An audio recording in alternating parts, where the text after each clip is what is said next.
radio. Shout it. Okay, so check it out. George Clinton was like a godfather to all of us. Yeah.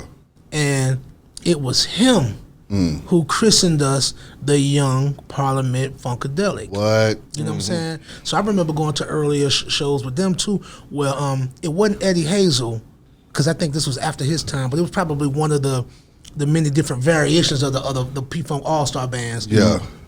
The guitar player was playing the wedding dress. So I had seen somebody. That's what made me not even think twice about doing it, because I had already seen people do it before. I didn't really think it was never really new. Yeah. About, you know what I'm saying? So yeah, but it was him who gave us that license, an artistic license, man, like to differentiate. I mean, like, and signify ourselves as the almighty Dungeon family. You know, so like all inclusive, the true and living X-Men. I mean, like the exceptional youth. You know what I mean, like the mutants. You know, you feel me, like. And if you think about it, like, bro, I done went from that extreme to I could do "Fool for You," which is an R&B like classic song. Go get into that. You I love that one too. You know what I mean? Yeah. And got 2 Grammys for that one song. Right. You feel me? So it's like it ain't no lying in me. I'm just real. Yeah. You know what I'm saying? You feel me? So you know, we be having fun, but you know, like, man, I'm definitely a real nigga, man. Trust me. You are. We understand that. I mean, talk about being a pillar in the city of Atlanta, though. First of all, y'all boys done got the keys to the goddamn city in this thing. Yeah. I mean, that's crazy. Georgia Music Hall of Fame. Come on, Georgia Music Hall of Fame. I mean, talk about just putting it down for the town and what that means. Man, it's important for me to address even some of these elephants in the room. I want people to know. I want people to, you know, be able to kind of like bear witness, you know what I mean, to, you know, the real talk. I mean, like, you know, and I ain't trying to really dress it up and make it all sophisticated and, you know what I mean, and colorful and shit, but like, it's just real talk. We just art enthusiasts, you know what I mean? Like, you know, like, to do what we did for Atlanta, I feel like I liken it to the civil rights movement, and I always answer this question by saying this. We felt like we were fighting for the civil rights of Southern hip hop. Yeah. Basically our right to vote. You know what I'm saying? Our right to be counted. You know what I'm saying? Like, you feel me? You mean and so on and so forth. So, and you know, we recorded Soul Food in Curtis Mayfield's home. You know what I mean?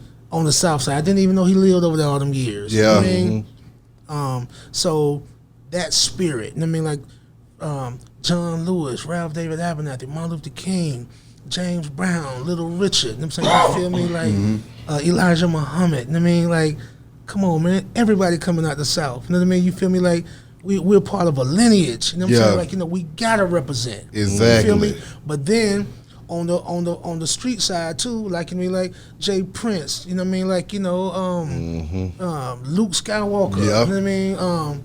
We going to Itch. Y'all on Ichiban? Yeah, we on Ichiban. See, Ichiban. I mean, #1. Yeah. You feel me? No. And they was the only one, you know what I'm saying, an outlet at that time. Yeah. You know what I'm saying? Javier and the Straight Jackers and shit like that. Like, I mean, like, MC Breed. MC Breed. Used to be back there, Man, much love to Breed. I got a chance to see Breed right before he passed, man. Wow. You know what I'm saying? Like, at, what was Jermaine Dupri's club that he used to have? Jermaine. He used to have a club out somewhere, but it might have been 1942 or something. Yeah, I think I saw a picture of you and Breed together. Yeah, that was that night. Yeah, okay, yeah. Yep. He passed right after that. I was like, damn, man. Did y'all ever do music together? No, but I was telling him, I said, Breed, all these years I've been wanting to tell you, my nigga, it's this one verse you did.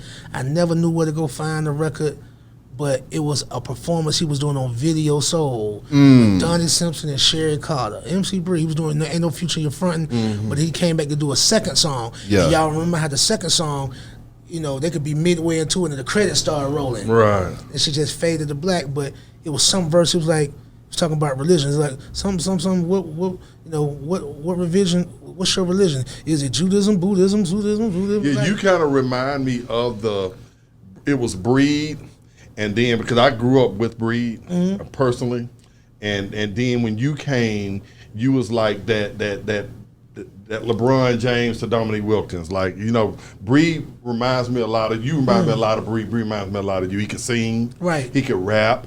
You know, he was all his raps was pretty much intelligent, like yours are. Right. And he was into that Parliament funk a lot. If you knew him, you see what I'm saying. And then you kind of took that, you know, to the next level. So I shouldn't have been as upset with you about the dress as I was, because I have seen Breed wear the tights, wear the funk afros, the high heels and stuff. Yeah. But like I said, it was just something about 1 to the 2 to 3 to 4 and that CEELO. You feel what I'm saying? That guy, like my brother. Yeah. You know, so I was there right, and I apologized to him. I apologized to him because he killed me with kindness. He turned around, and after I said all this bad shit, right? He turned around and put us on the show. Was that the Tabernacle? The Tabernacle show. The Tabernacle. Damn. And he was like, well, CEELO gonna let you do the show. Timo called me. Said, CEELO wants you to come down and want you to do the show. I'm like, y'all trying to jump me, is you? I ain't going down there. He said, no, it's for real. I said, man, CEELO want to see me. You want to put me on the show, huh? Yeah, okay. All right, I'll be down there. But when I got down there, man, it was all love. He put me on. We rocked that motherfucker. You know what I'm saying? And from there, I hit him. I said, "Bruh, I apologize." And I don't know why I was that angry. It just felt like one of my family members had stabbed me in the back, man. Answer me this, though, CEELO. So you got that M16 though. That's an AR. This is the AR. That's the AR. See, I got that chopper right there. That's the AR right there. Am I the only nigga without a gun on my arm in this motherfucker? Professor, man. Professors don't get it. Professors can't get tattoos. Fuck that. I'm getting my goddamn AK tomorrow. Question though, CEELO. Was there ever a time where you wasn't feeling this shit and you wanted to quit? Or have you just been in love with the music the whole time? I always love it.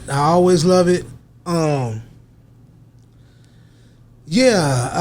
time I think a couple of times it got physically exhausting because when I started doing The Voice, we was doing them 19-hour days. Shit. But then I was leaving there. 19-hour days? Yeah. What the hell do you do for 19 hours? Sat there, dog. Like, imagine, because it only get edited down. I'm saying, so we there at 8:30, 9 in the morning. I'm saying, you feel me, like to sometime 9, 10, 11 o'clock at night. Sometimes, like doing what did they call it? I forgot what they call that shit. BTS. So we don't know nothing about that. We didn't get that to that level, right? Yeah. So basically, you go through a whole day. Let's say the longest days were the audition days. So like the first of the season, you doing when you picking your team. So it's 100 people. You know what I'm saying? You feel me? So then they asking you about all 100 at the end. Like, what did you think about their performance? How did this song move you? And what made you turn around? And blah blah blah. So it's like you almost wish you could recap after each appearance. But you got to wait all day. Then once you clocked out over here, clock over here into this other little section off to the side and do your BTS. Then you can go. Yeah. So anyway, that's not to complain, but just hard work. Yeah. You know what I mean? But then I was still traveling. You know what I mean? Trying to perform and just trying to do it all. Like one thing I realized, having been on television, that's like a day job. You know what I mean? Like you either gonna do that and don't do shit else, or something gonna suffer. You know what I'm saying? You feel me? Mm-hmm. So physically exhausting. You know what I mean? Like I've been tired. Like the success of Gnarls Barkley. Like people felt like and even going back to that, I know we keep going back to that, but it just I know people felt abandoned by me, the city. You know what I mean? Like and I'm like, man, it really wasn't even that. Man, it was really by default because I was supplying such a large demand. Right. I toured for almost 10 years. Right. My God. You know what I'm saying? Like touring, like because I had them ones back to back. We had Crazy, Fuck you. Yeah. This is like, and then The Voice, all like bam, bam, bam. So it's like, damn. You know what I'm saying? But the real time when I felt like, you know what, I don't really gotta do it, because I'm really like a homebody too, man. Like I like to be at home. Yeah. I live on a ranch out here, man. You know what I mean? Like I be on some grown folk shit. Exactly. Sitting around with the grandbabies and shit like that. Like I'm real normal as far as that's concerned. My domestic life is quiet. You know what I mean? Right. And but it was in 2004, right before Gnarls Barkley happened. I tell y'all, I tried to tell you earlier when he said he was going, when Danger Mouse said he was going to Iceland to go work with the gorillas. So the song "Feel Good Inc." Yeah. Gorillas. Boom, boom, boom, boom, boom. It's good. Yep. That shit be jamming, right? Yeah. So he went and did that. He had the Gray album. That mixtape was blowing up. You know, that was the talk of the town. When it did that record, that shit went to #1. I went the other way and wrote and produced Don't Ya for Pussycat Dolls. Facts. You know what I'm saying? Facts. That shit went to #1. Then here come Crazy on another #1. You know what I'm saying? You feel me? That shit was a crazy time. 04 was a crazy year for me. Talk about the craziness of that time of being in that high of a demand, being on that high of a level, having the Bruce Leroy glow at the same damn time.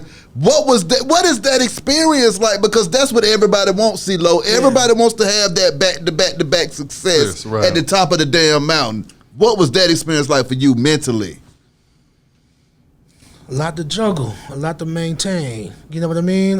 But again, everything just happened so quick. You know what I mean? I had to assume the position. You know what I mean? Like, I felt like I was kind of like thrust into it. You know what I mean? Like, and I just had to man up. You know what I mean? And so I was built for it. You know what I mean? And plus, you know what I wanted out the game. You know what I mean? Like it wasn't fame, and it wasn't all of the many distractions and traps that come along with the territory. Man, it was the glory of doing something good. You know what I'm saying? You feel me? Like being a contributing factor to culture. You know what I mean? You feel me? Representing the city. You know what I mean? Like singing my heart song. You know what I mean? Like all those really genuine and sincere things. They seem like small things in comparison to what comes about industrially. You know what I mean? Yeah. Like, you know, but in my heart of hearts, it's just good music. You know what I mean? I'm like, I just want to make quality music. That's it. But nah, it was a lot to juggle.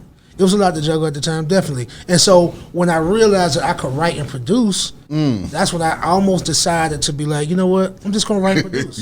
I just sit out the way. You know what I mean? Like and be like Dream or somebody like that. You know what I mean? Like niggas be thinking niggas like that be done fell off. Niggas be rich. Something.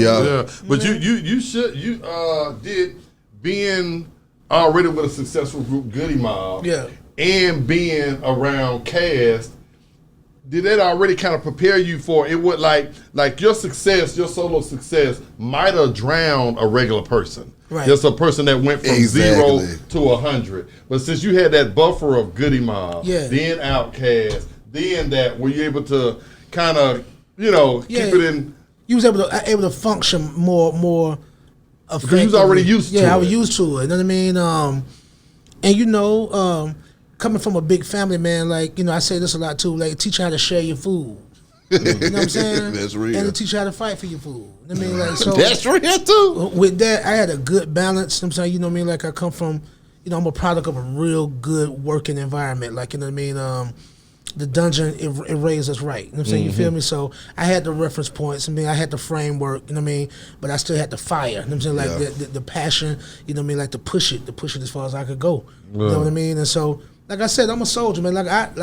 I'm infantry, man. Boots to the ground, man. Like, shit, man. Like, I live for the hunt. You know what I'm saying? You feel me? Like, and goddamn, you eat what you can kill.